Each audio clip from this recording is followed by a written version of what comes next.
Hello students, welcome to wait for job. আজকে তোমাদের জন্য বিশেষ একটা ক্লাস নিয়ে চলে এসেছি, যেখানে আমরা আপকামিং ডাব্লিউবিপি কেপি এক্সামের জন্য গুরুত্বপূর্ণ ম্যাথস আলোচনা করব।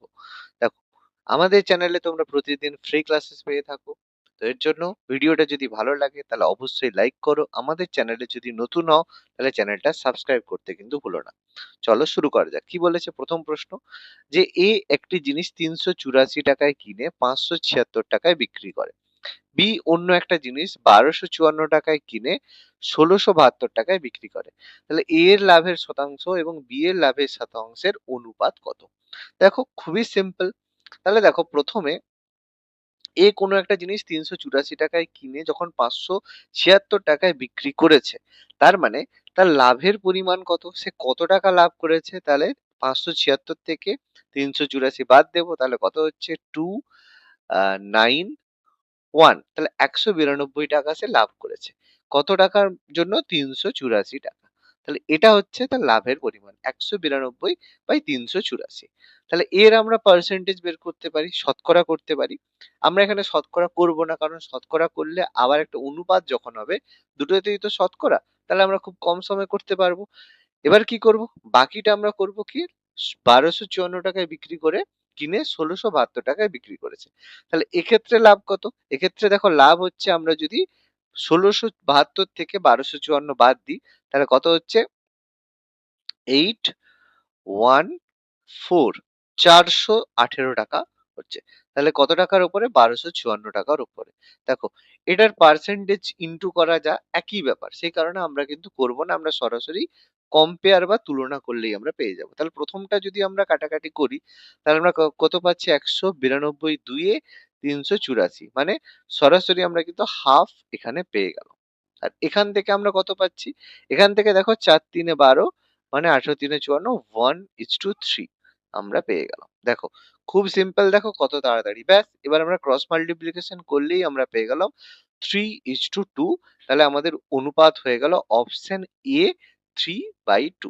দেখো, এই প্রশ্নটা তোমরা যদি চাও করতে পারতে, ইনটু করে পার্সেন্টেজ করে করতে পারতে, কিন্তু খুব সহজে আমরা লাভাংশের অনুপাত যখনই করলাম, সহজে আমরা এত কম সময় কিন্তু করলাম। আমি বলছি বলে একটু সময় বেশি লাগছে, কিন্তু তোমরা যখন সলিউশন করবে, এটাই দেখো, মানে 10 সেকেন্ড থেকে 8 সেকেন্ডের মধ্যে হয়ে যাবে। বিয়োগ করবে 192/384, কাটাকাটি করবে, ডাইরেক্ট আমরা কিন্তু করে নিতে পারবো।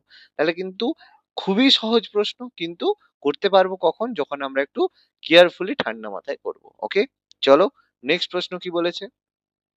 6 বছরের জন্য বার্ষিক 7% সুদের হারে ধার করা 2500 টাকা সরল সুদ কত টাকা হবে? ভীষণ সিম্পল, সব থেকে সহজ। আমরা জানি PRT/100, এটাই হয় সুদ। পি মানে আসল, 2500 টাকা। এর সুদের হার 7/10। কত বছরের জন্য? 6 বছরের জন্য। ব্যাস, আমরা যদি গুণ করে দিই তাহলে উত্তর পেয়ে যাব। 0 0 কাটাকাটি করে দেব, তাহলে কত হচ্ছে? দেখো, 7 6 42 ইন্টু 25। দেখো, 7 6 42 ইন্টু 25। দেখো, এবার তোমরা যদি চাও এটাকে করতে পারো অনেক ভাবে, কিন্তু এখানে সহজেই আমরা গুণ করবো। 25 2 50 শূন্য, হাতে রয়েছে 5, 25 4 100, 105, 1050, মানে 1050 টাকা। তাহলে উত্তর হয়ে গেল অপশন ডি, 1050 টাকা অ্যান্সার। তাহলে দেখো কত সহজ প্রশ্ন, আমরা শুধু একটু ঠান্ডা মাথায় ক্যালকুলেশন করলেই আমরা কিন্তু পেয়ে গেলাম। ওকে, চলো নেক্সট প্রশ্ন কি বলেছে। যদি দুটি লম্ববৃত্তাকার চোঙের ব্যাসার্ধের অনুপাত 2:3 হয় এবং তাদের উচ্চতার অনুপাত 5:4 হয়, তাহলে তাদের বক্র পৃষ্ঠতলের অনুপাত কত হবে? ক্ষেত্রফলের অনুপাত কত হবে? ভীষণ সহজ, শুধু একটু ঠান্ডা মাথায় করতে হবে। দেখো, লম্ববৃত্তাকার যে চোঙ হয়, এরকম টাইপের দেখতে হয়। ব্যাসার্ধের অনুপাত 2:3 এবং উচ্চতার অনুপাত 5:4। এবার দেখো, বক্রতলের ক্ষেত্রফলের সূত্র কি? ক্ষেত্রফলের সূত্র হয় 2 পাই আর ইন্টু আর প্লাস এইচ, আর ইন্টু এইচ হয়ে থাকে। তাহলে অনুপাত করব 2 পাই। এবার প্রথমটার ক্ষেত্রে 2 পাই হলো, ঠিক আছে, 2 পাই। আর আর কত হয়? আর হচ্ছে, দেখো, 2 ইন্টু পাই ইন্টু, প্রথমটা আর হচ্ছে, আমরা 2x যদি ধরতে পারি কোনো অসুবিধা নেই, কিন্তু এক্স ধরার প্রয়োজনীয়তা নেই। কেন? কারণ অনুপাত হচ্ছে কেটে যাবে। উচ্চতা কত হচ্ছে? ইন্টু 5 হচ্ছে। আর অনুপাত যখন করছি তাহলে হচ্ছে 2 ইন্টু পাই ইন্টু 3 ইন্টু 4। দেখো কত সিম্পল ভাবে আমরা করলাম, ব্যাস। এবার আমরা এটাকে ক্যালকুলেশন করব। তাহলে এখান থেকে দেখো 2 পাই এখানে কেটে গেল, 5 2 10 আর 4 3 12, কাটাকাটি যদি করি 5:5:6। তাহলে উত্তর কত হলো? অপশন বি আমাদের উত্তর হয়ে গেল 5:6। খুব সিম্পল, খুব কম টাইমে আমরা কিন্তু এটাও সলভ করে নিতে পারলাম। ওকে, নেক্সট প্রশ্ন কি বলেছে দেখা যাক। একটি শ্রেণীর একটি শিক্ষক শ্রেণীতে একটি ইউনিট পরীক্ষা পরিচালনা করেন। যদি 25 জন শিক্ষার্থীর মধ্যে 11 জন শিক্ষার্থীর গড় স্কোর 77 হয় এবং বাকি 14 জন শিক্ষার্থীর গড় স্কোর 69 হয়, তাহলে গড় স্কোর কত? খুবই সহজ। দেখো কি বলেছে, একটা ইউনিট টেস্ট পরীক্ষা হচ্ছে, 25 জন শিক্ষার্থীর মধ্যে 11 জন শিক্ষার্থীর যে গড় স্কোর 77, তাহলে 11 ইন্টু 77 মোট হচ্ছে, তাহলে বাকি 14 জন শিক্ষার্থীর গড় স্কোর কত? 69। ব্যাস, তার মানে মোট স্টুডেন্ট আমি এখান থেকে পেয়ে যাব 25 জনের। মোট কত? গুণফল আমাদের করতে হবে। তাহলে 14 ইন্টু 77 আমাদের গুণ করতে হবে, আর 11 ইন্টু 77 গুণ করতে হবে, আর 14 ইন্টু 69 গুণ করতে হবে, 25 দিয়ে তারপরে ভাগ করতে হবে। দেখো খুব সিম্পল। 11 ইন্টু 77 কত হবে? 11 11 121 হয়। 121 কে 7 দিয়ে গুণ করবে, তাহলে কত হবে? তাহলে হবে 7 7 2 14, হাতে রয়েছে 1, 847। 14 কে 69 দিয়ে গুণ করতে হবে। দেখো এই গুণটা আমাদের একটু করতে হবে, মানে ক্যালকুলেশনের মধ্যে আমাদের এটাই করতে হবে। 14 ইন্টু 69 গুণ করব, 9 4 36, 6 হাতে রয়েছে 3, 6 4 24, 25 26 27 276 আর 69, তাহলে হয়ে গেল 6 6 আর হচ্ছে আমাদের 9 966, 966।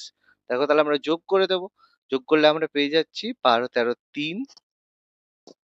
দেখো 13 3 হাতে রয়েছে 1, 10, 11 1 হাতে রয়েছে 1, 10 18, 1800। তাহলে 1813 এটাকে আমাদের ভাগ করতে হবে 25 দিয়ে, ভাগ করতে হবে, ডিভাইডেড বাই 25। দেখো 25 দিয়ে কোনো কিছু ভাগ করা, এরকম তোমরা ভাগ করতেই পারো। 25 5 125, 25 মানে 25 4 25 5 125 6 150, 25 7 175, মানে একটা 7.25 সাথে 175 175। তাহলে আমরা পাচ্ছি 63। তাহলে 25 2 50, তাহলে 50, মানে 72 পয়েন্ট একটা সামথিং আমরা পাচ্ছি। তাহলে অপশন ডি আমাদের উত্তর হয়ে গেল। তাহলে এটা কিছুই না, শুধুমাত্র একটা ছোট্ট ক্যালকুলেশন করলেই আমরা উত্তর পেয়ে যাচ্ছি। ওকে, চলো নেক্সট প্রশ্ন কি বলেছে। যখন এক্স কে 2 3 30 এবং 35 প্রতিটির সাথে যোগ করা হয়, তখন একই ক্রমে প্রাপ্ত সংখ্যাগুলি সমানুপাতে থাকে। ভালো খবর, তাহলে সমানুপাতে দ্বিতীয় বৃহত্তম সংখ্যা অংশ কোনটা হবে? দেখো তাহলে প্রত্যেকটাকে যদি আমরা এক্স দিয়ে যোগ করি, তাহলে 2 যেটা তার সঙ্গে এক্স যোগ করলাম 2/x, 3 যেটা তার সঙ্গে এক্স দিয়ে যোগ করলাম, যেহেতু সমানুপাতে বলেছে তাহলে ইচ টু তে হবে 30 plus x divided by 35 plus x. ভীষণ সিম্পল ব্যাপার। এবার দেখো, এবার আমাদের ক্রস মাল্টিপ্লিকেশন করতে হবে। কেন? কারণ এই অনুপাতটা সমান হবে। সমানুপাত হওয়ার অর্থই হচ্ছে প্রথম সংখ্যা ইন্টু চতুর্থ সংখ্যা সমান দ্বিতীয় সংখ্যা ইন্টু তৃতীয় সংখ্যা। ব্যাস, আমরা এখানে যদি গুণ করে দিই, গুণ করলে কি হচ্ছে দেখো, তাহলে এখান থেকে আমরা গুণ যদি করে দিই, তাহলে আমরা দেখো 7 5 এ 35, 2 এ 70 plus 35x plus 2x plus x square সমান কি হচ্ছে? দেখো কোনাকুনি গুণ করলে 90 plus 30x plus 90 plus 30x plus হচ্ছে এক্স স্কোয়ার প্লাস 3x হচ্ছে। এবার দেখো দুই দিক থেকে এক্স স্কোয়ার আমাদের বাদ চলে যাবে। তাহলে এবার আমরা তাহলে এখান থেকে সমান করব কি, এক্স গুলো যদি একদিকে নিয়ে যাই, তাহলে এটা হচ্ছে 37x মাইনাস 33x। 30 আর 3 রয়েছে, তাহলে এটা হচ্ছে 90 থেকে আর দিলে তাহলে 20। তাহলে এখান থেকে আমাদের 4x সমান 20, x সমান আমরা পাচ্ছি 5। ভীষণ সিম্পলি এক্স পেয়ে গেলাম। তাহলে সমানুপাতে দ্বিতীয় বৃহত্তম সংখ্যা কত হবে? তাহলে দেখো দ্বিতীয় বৃহত্তম সংখ্যা মানে বৃহত্তম সংখ্যা কোনটা? 35 প্লাস এক্স। বৃহত্তম সংখ্যা হবে 35 প্লাস এক্স মানে 5। 40 হবে বৃহত্তম সংখ্যা, দ্বিতীয় বৃহত্তম সংখ্যা হবে 30 প্লাস 5 মানে 35। তাহলে অ্যান্সার হয়ে যাবে অপশন সি 35। সহজ প্রশ্ন, একটু কেয়ারফুলি করলেই এটারও উত্তর আমরা কিন্তু করে নিতে পারলাম। ওকে, চলো আজকের লাস্ট প্রশ্ন কি বলেছে, যে একটি সাইকেল 9 সেকেন্ডে 11 মিটার যায়, তাহলে এর গতিবেগ কিলোমিটার পার ঘন্টায় নির্ণয় করো। তাহলে দেখো ভীষণ সিম্পল, 9 সেকেন্ডে 11 মিটার যায়, তাহলে মানে সাইকেলটার গতিবেগ কত, 1 সেকেন্ডে 11/9 মিটার পার সেকেন্ড। 1 সেকেন্ডে সে এটা যাচ্ছে, এটাই তার গতিবেগ বা ভেলোসিটি। তাহলে 1 সেকেন্ডে সে যদি এই ডিস্টেন্সটা কভার করে, তাহলে 1 ঘন্টায় কতটা কভার করবে? তাহলে গতিবেগ 11/9, তাহলে 1 ঘন্টায় যাবে 3600, কিন্তু তার 1000 দিয়ে ভাগ করতে হবে। এটা আমরা এভাবেও করতে পারি, 3600/8 ছাড়াও 18/5 দিয়েও গুণ করতে পারি। তাহলে কাটাকাটি যদি আমরা করি, সেই 18/5 দিয়েও গুণ হবে। তাহলে আমরা 9 4 এ 36, তাহলে আমাদের কত হচ্ছে দেখো, 2 2 এ 4, 2 5 এ 10, মানে দেখো 22/5, 5 4 এ 20, 4 পূর্ণ 2 এর 5। তাহলে অপশন এ আমাদের উত্তর। বোঝা গেল কতটা সহজ প্রশ্ন।